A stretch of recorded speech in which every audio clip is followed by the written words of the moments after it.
Inverted rows. For this exercise, you're going to want to either get underneath your kitchen table, or you can use some high stools if you have something like that at home. Okay? From there, you're going to sit down in between each one of the stools.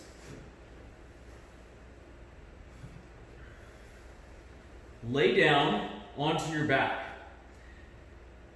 The further in the middle of the stools your hands are, the more it'll hit that middle back, but a lot of it depends on your arm length.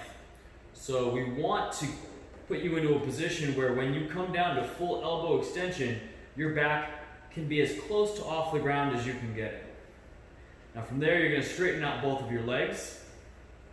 That's the most advanced version. If you need to bend your knees, that's going to be a little bit easier, right?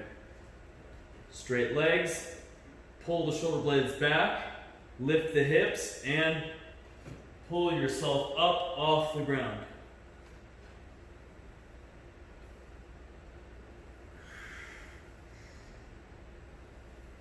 If you want to bend your knees to make it a little bit easier,